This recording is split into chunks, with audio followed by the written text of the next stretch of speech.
you doing? Good. How about you? I'm good. So first, we want to ask, what is your name? My name is Reginald Leonard Cobb. They call me Reggie Cobb. It's always been my nickname from way back. And my nickname also is Soul Train. I was born in Savannah, Georgia, June 13th, 1961. My daddy had other kids. My mom was only boy, Miss Harriet Cobb. My grandma was Olabelle Cobb, she was a school teacher. And my grandfather was the head at Minnesota Hill. I was a spoiled brat. Okay. You know what I mean? But I had a pretty good. Pretty good child. Awesome. So could you tell us a little bit about what caused you to... Well, you can't blame nobody, but I'm gonna tell you, I was running from the probation officer, and I went to Maine. We went to my uncle fish market. Well, friend of mine fish market, I call it uncle anyway. And I got excuse me. I wanted to try it. You know, I saw it, I mean, one thing went to another. I had $94 in my pocket. So I saw her smoking something brown like yard stuff. And I'm like, curious yard. Pretty cute. I said, what is that you're smoking? She said, cooked coke. So every time she took a blast, I was amazed by it. I'm like, but she wasn't tweaking or stripping it like they call it there. So I'm like, you know, I'm gonna try that. She said, you sure? I said, what's that? I used to smoke. I smoke a lot of weed. So I said, I want to try it. She said, okay, when you try this, don't swallow the smoke because it'll make you, make you bad smoke. I said, okay. So she said, okay. She put a rock up there. In my day, they sell rocks like this for $10. So she put like a damn near half one. Bam, it. She stuck that though. So when I hit it, when I pulled it, she said, don't swallow smoke, just hold it. I blew a cloud of smoke from here to that door. And guess what I told after that? Never felt like that before. I said, oh shit. She said, what? I said, go get some more. And that was the beginning. Controlled substance, you gotta have a sense of humor doing that though. And it's like a don't care drug. Yeah, it's like it gets your mood swings. It's a little different from powder, but I've seen people that do powder act a little worse than people that do rock. True story. How so? Man. Scared. It's like,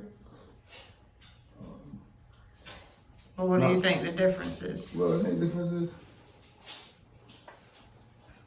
some of the powder be like Peruvian flake raw, and some of the hard be like, if it's clean dope. Like I told somebody the other day, we don't get high, people that's been smoking cocaine like us for years, we don't get high on cocaine no more except for the first hit. Other than that, after that, we get paranoid. You know what I mean? The first hit of the day, bam, that's it. That's time. After that, we might, prepare. So your drug use started due to curiosity and not more Yeah, so being about nosy, anything yeah. traumatic? Being nosy, and I started smoking geeks. Okay, I started smoking woolly drugs, so I said, shit. So did the woolly start before the crack cocaine, or did it? I'm gonna say before, because I didn't really thought it was that serious, because me and my childhood friends, we smoked about 40 joints one night. But I was hot as hell, but I don't think it was just the weed. I ain't thought about that shit, but spraying that shit. There wasn't no powder, it was for sure rock. Smoked about 40 joints one night. And I felt like, bam, face first. Didn't hurt myself, but moved some carpet. But other than that, I didn't think nothing of it. Until I said, shit, ain't doing nothing. Cause that shit have you looking like you're watching a tennis match and shit. You know what I mean? Anytime you smoke a wood joint, you know, just how you looking. Shit. You know, you might as well be looking at Venus and Serena shit. So, still have to have a sense of humor about that shit. So, I used to go perform lip sync round, Carousel, Ritz, you know. Oh my God, you know, won so much money. I met some good people along the way. I did. I love Savannah daughters. I love people from East West. Everybody knows. Always got along with people. But you know, I got some haters along the way too. But other than that, I've always been a ladies' man. I got 8 kids, 19 grandkids. My mother's still here. She's 83 years old. Me and the guys was talking in the neighborhood, and they were saying, well, it's time for you to retire. I said, I know that. I would do it now between now and like the 23rd. I told my daughter, because my daughter called me one Sunday. One of my daughters from New York, Philanda, came down here. She's so pretty, she's gorgeous. So I'm walking down. This happened like a month and a half ago. I'm walking down the sidewalk. I'm hot as hell. But like I said, girl, I'm tired. I heard a girl say, somebody want to see you. You know, I'm like, what she told me? What's up, Dad? I'm like, oh my God. Who told you I was right here? So, you know, it's kind of embarrassed. You know, but I told her the truth. I told my daughter the truth. You know what I mean? I was clean for 10 years because I've been to prison 5 times. And I've been to camps where you can get any kind of drug you want. How much drug you want, any kind of drug you want. County camps, especially. You know, I went to Sumter County. Folks everywhere. So how long have you been dealing with addiction over? Well, this time, I've been out 7 years. Okay. But I was clean for 10. I ain't messing with no drugs. I quit smoking cigarettes. I ain't smoked cigarettes in 18 years. So what caused you to relapse after you were clean? You want me to tell you the truth? Mm-hmm. I worked at a big house. I worked downtown at restaurants. So, shit. My birthday was June 13th. So someone that all my white friends knew I was having a birthday. Monday night social club. They say, oh, Radio Soul Train, man, we're gonna look out for you, man. We got you, man. We got you, man. We're gonna look out for you. Oh, man. We'll have a good time tonight. So I don't want to tell, but my mom asked me the same thing. What caused you to go back? So, having a good time, drinking shots of scotch, you know, like we got a social club, I'm celebrating, just I'm getting over it. Oh my God. So, a white girl took me to the moon.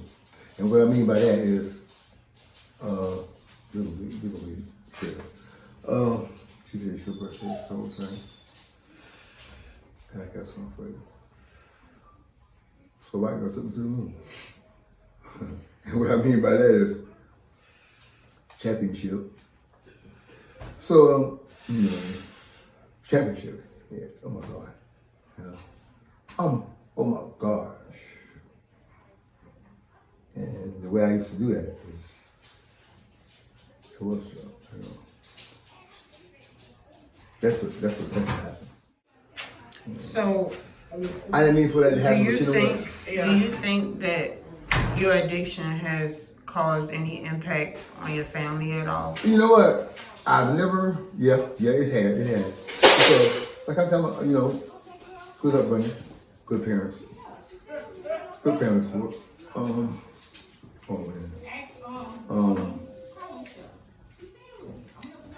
Damn, and you know what? And I said, damn, I should have dipped and dabbed with the shit when I got out of prison. And as I was dipping and dabbing, you can't blame them about it. But you know what? I have enjoyed myself on drugs. I'm just gonna be straight up with you because I met a lot of good people. I met a lot of bad people. I made a few mistakes. Been in prison 5 times. I'm not proud of that, but you know, being a convict, because it's the difference between a convict and anything.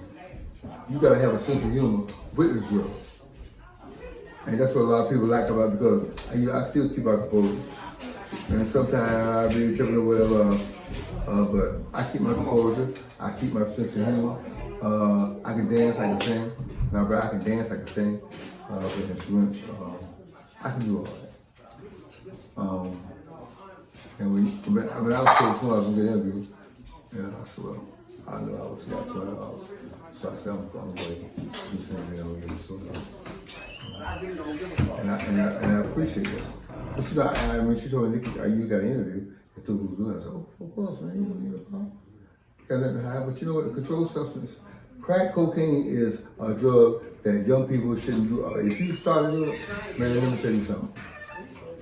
If you ain't ready for it, if you ain't ready to go there, let's stay your ass down there. Because look, you have an addiction that causes a lot of goddamn problems. And I know some people smoke crack and go to work every day, every other day, and I did.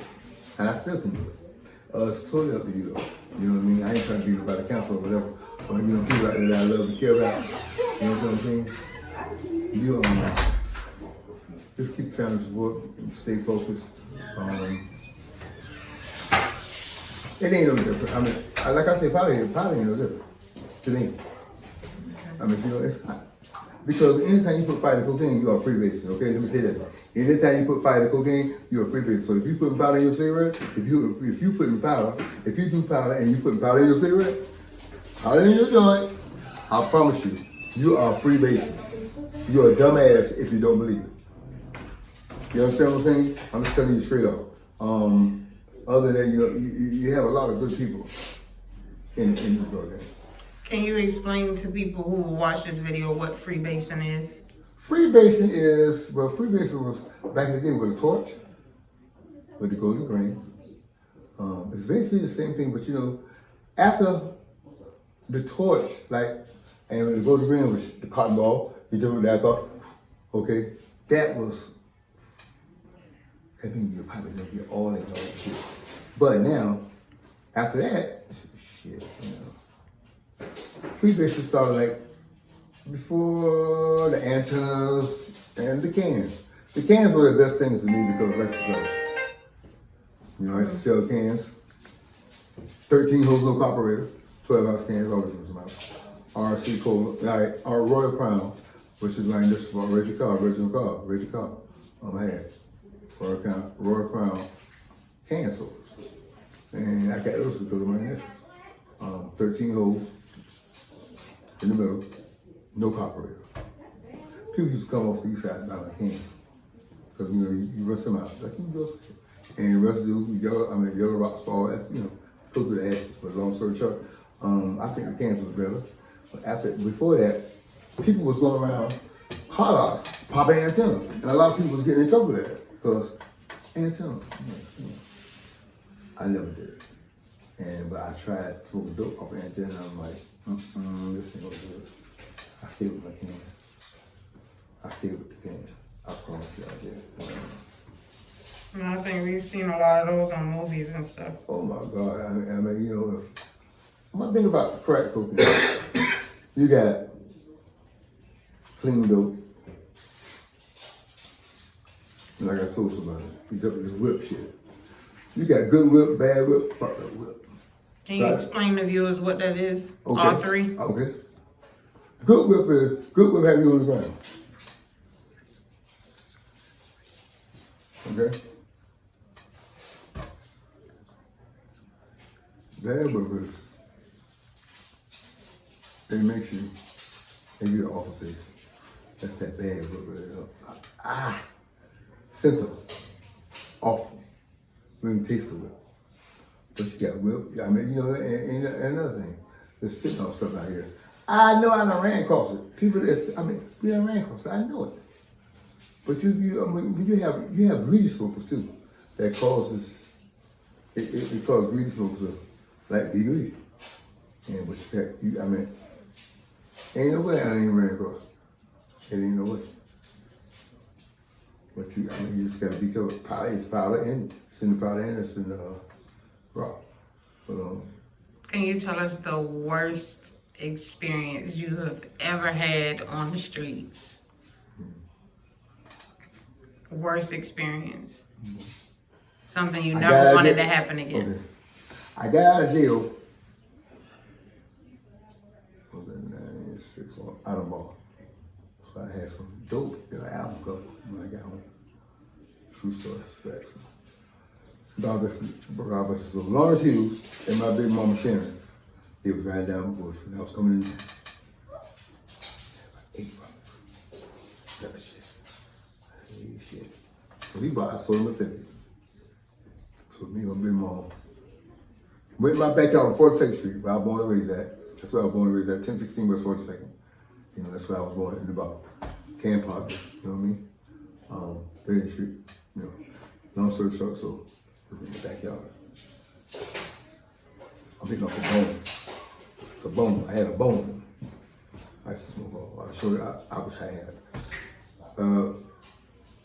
I had a pipe called a bone. Awesome pipe. It was an awesome pipe. So we used to sit in the backyard. So I stayed by Savannah Electric Power Company, okay? That's on Big Drive. That's right around the corner from me. So I told her about this here before. True story.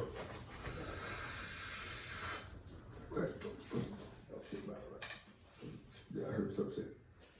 I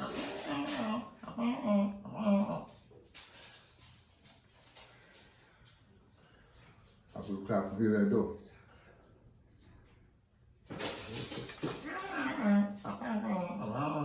That's the intercom. They told over the intercom at Savannah Sepco, you understand what I'm saying? But I'm tripping. You understand what I'm saying? I said, oh shit. She said, come here. I said, oh no. So I go out in the street, in the middle of 42nd Street. I'm walking slow. I said, oh shit. And I go to the bus stop. People at the bus stop, but I'm hallucinating. It's like police in uniform. I'm tripping. Oh shit. I'm backing up. Oh shit. I'm backing up to her. Oh shit, no. She said, come here. What you got? I'm gonna do my hand now. I had a gray hair on, bum, green coat on. I'll never forget it. I'm gonna hack this up. This is first. Oh my God. This, I don't want this to never happen.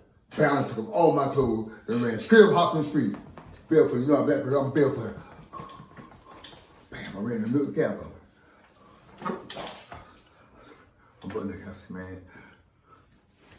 Day after me, man. Yeah, somebody gonna be able to get your motherfucking ass out of here. So, bam, I ran up for Geechee Road. I'm running Geechee Road. We're middle cab company there. I'm on the Geechee Road. I ran, got down the 37. 37. You ask a guy named T-Best. He's staying in Atlanta, Georgia, he'll tell you. I ran down 37th Street. I'm still barefooted, butt naked. I turned down Hardin Street.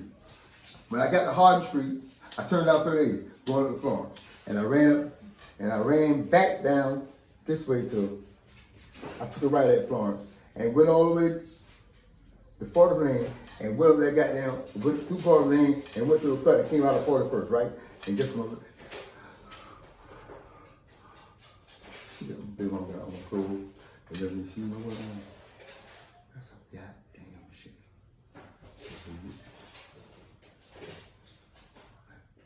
Shit. Oh, hands. I'm like, what the fuck, man? What the fuck? I'm butt naked. This is the cars on shit. I'm like, ooh, shit. You guys got any T-Best? He'll tell you. If you see him right there, he said, yeah, I remember that shit, yeah. And man, I was going so fast on the Geechee Road. I was like running like the road run like a goddamn car barefooted and shit. I'm like, you know, out of control, you know, because when you barefooted and you running, man, you know what I'm saying? I was athletic too. Oh man, shit. You should talk to me. Ooh, shit. I ran the cab stand. I'm coming from my house. I'm running off Hopkins Street. That's what I heard. See, when I thought that was, I think that's the police. That's what I heard. That's what it was. In the car at Circle. You know how they come over, right? That's what fucked me up. I hate rock that beat. Ooh, I would never want to experience that. And that's what happened to me. That's one of the bad experiences I had. Where do you currently live right now? On the south side, my mama. She turned 83 last week. I'm sport rap, still sport rap, but other than that, I had a good family sport. Me and my mom, we get along. She's very sweet. She's 7 over it. And you said earlier you were gonna try to get clean by Yeah, a certain time. my, like the fellow say, you know the fellow. Reggie, you know what you got on the booth? I said, yeah, you know, I told him, and no longer last week, we don't put the food stamp card aside for your ceremony, for your party and the shit. They're gonna put me a party and all that shit. You know what I mean? A lot of people ain't love me. A lot of people ain't hate me. Why do you think they hate you? I'll play a game. But, I know, I just hope I'll tell somebody, I pray on it, because it's supposed to be between the 10th and the 15th. So somebody asked me, or my boss asked me, when do you want it to be? 10th or 15th? I said, man, you choose. And it's getting closer and closer and closer. Yeah, because that'll be next week. Yes, you know, see. I say this back in October. We didn't discuss it with me. Ain't no questions about it. I want to do it for my mom anyway. I want to do it for myself because it's time. I ain't gonna bullshit you. What's something that you would tell younger people today pertaining to the same addiction that you're dealing with? What would you tell them that would encourage them not to?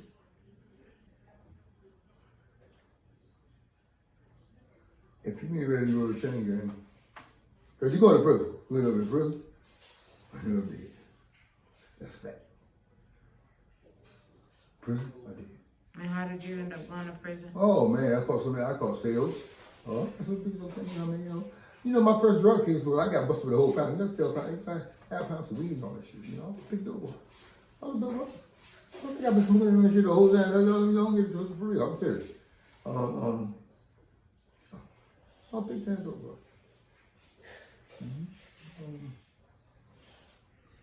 That money, for real. I'm serious. People are very real. Do you think the community provides enough resources for people to get clean?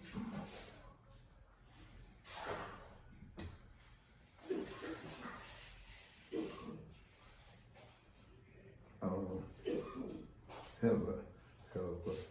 I think the community does the best they can. I mean, you know, it's totally up to you, respect people. I think yeah. Okay. I just want to, if you ain't ready to go to the moon, if you ain't ready to go to prison, because you either going, like I just said, make it long story short, you either go to prison or you go to jail. I'm going to go to prison and you can be dead. And I was told that all the time, you can be dead or you can go to prison. I caught 1, 2, 3, 4. The police won't go with me for 6 months. True story. 1988, Babyface had just made Whippoorwill.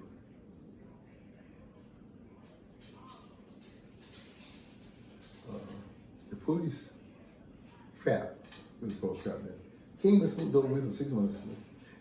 I had a goddamn 24-ounce Swiss bull, pressed out, clean. And the police came up there. And these two police, one of them named TJ Barker. I think he retired, I don't know, Ward. Yeah. They smoked dope with me for 6 months on the back of the truck. Every time they come by, they'll buy nothing less than a 50. And we were still in the back of the truck around my neighborhood. And I'm telling you, you can ask part of mine named Tight Man, he'll tell you the same thing. They ain't bought no egg. When they buy a buck, should be supposed to hold that a buck. You don't come over no less than 50. If you buy anything small, it'll be a 50. I've caught a lot of sale cases. Never been in nobody paperwork. I've been done my time. I promise you I did. Because you got some of them, I mean, they do it. What's he going to worry about the girls? Okay. Other than that, Don't do cocaine if you ain't ready to go to it. For the young people, because there's a lot of young smokers out here. It's a lot of young smokers out here. It's surprising. I ain't really smoke. What's the youngest one you've met? 17. I said, boy, guess what?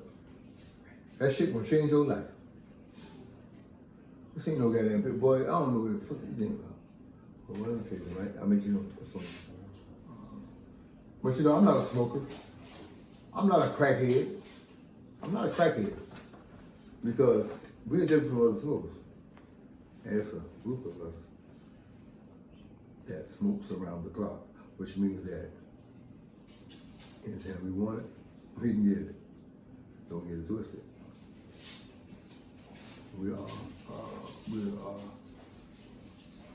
I'm put it like this now. Hood employees. We're different than the other smoker. So, we are not smokers or crackheads. Rock stars. Rock stars, okay? Don't get it twisted, rock stars. You can call it what you want. But we did for other smoke. So, I mean, you got other smokers out here don't smoke like around the clock smokers. It's only a few of us. It's like 75 of us that smoke around the clock, which means that you very independent. You can live off the land, no matter how bad it is. You can do it. And we don't try to be jealous of other people. But you got people that's jealous of other people. But you're spoken with them, and it happens. You know what I mean? So you have to learn to get along with good people. And you have to learn to love your enemy too. And guess what? Me, myself, I don't get high with men. That's a no-no. Women. That's what men supposed to do. Why is Right? that so particular? Because it's not, look. I've seen some crazy shit. And it's a lot of men around this neighborhood. Getting high with each other. You don't get high with each other. You don't come out no lane with no man 3:30, 4:30. Come on, you don't do that. You sweating. You don't do that. Come on, man.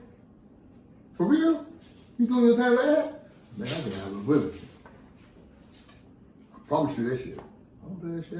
That shit will never get that clean that good. You do something with a man. Cause I ain't no broken. I'm crazy as hell. I get high with women. That's what you're supposed to do. I be telling you all the time.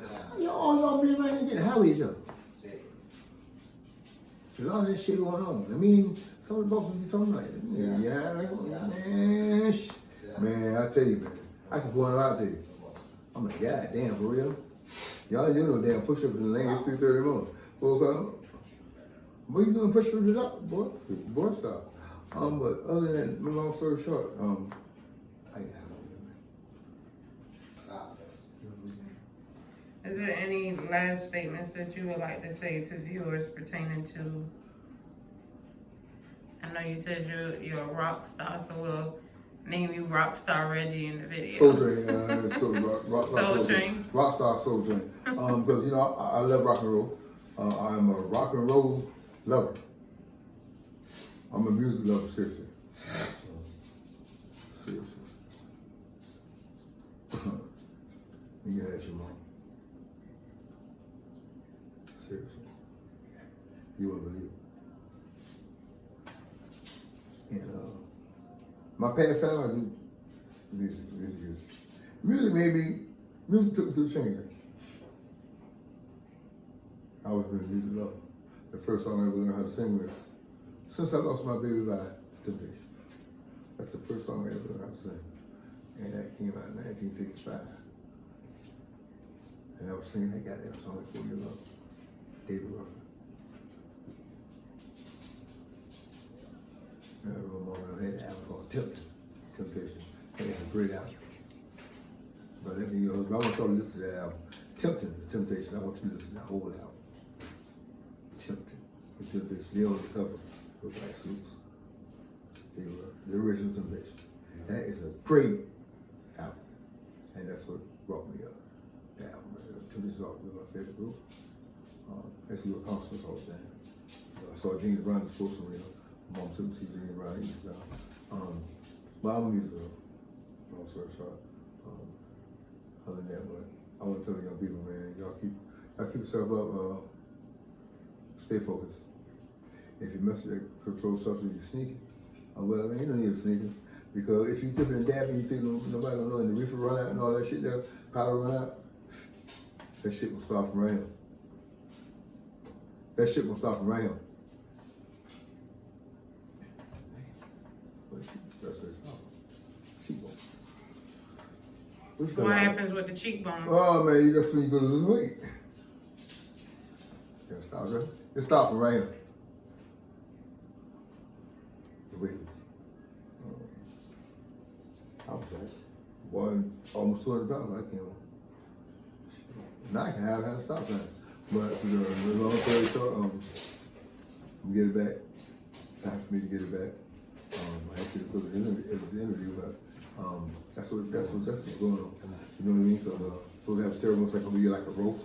People that I've been around all my life, they know me all my life. It's gonna be like a demon, like a roast. You know what I mean? It's gonna be like a ceremony. It might be on the bar. It should be on the bar. I'm gonna make sure it's a nice warm day, a good day, and I want everybody to come out. I want everybody to come out because I know I'm gonna miss this shit. And I told them all, I'm gonna miss this shit. And I told somebody else, I'm gonna miss this shit. So other than that, God bless y'all, man. Y'all be safe. You know, I want everybody to be safe. East side, west side, love y'all. Savannah, Georgia, Seaport, Reggie Cobb, Soul Train, Rockstar, believe me. Facts. Everything I told you is true. Other than that, I still take my smoke breaks. I gotta be honest. And sometimes I say, man, I'd be glad when I quit school this year. Because I want to write me a book. I want to write me a book about everything. Come on. And I've been out here a long time. I'm 62 years old. Come on. I've been out here a long time. I've been around. Man. Come on. What would your book be about? Come on. People I met along the way, all the money I made, and what's going on in the neighborhood, and people I've met, and just Savannah, Seaport, Go. Savannah, Georgia, my neighborhood, man. Come on. Come on.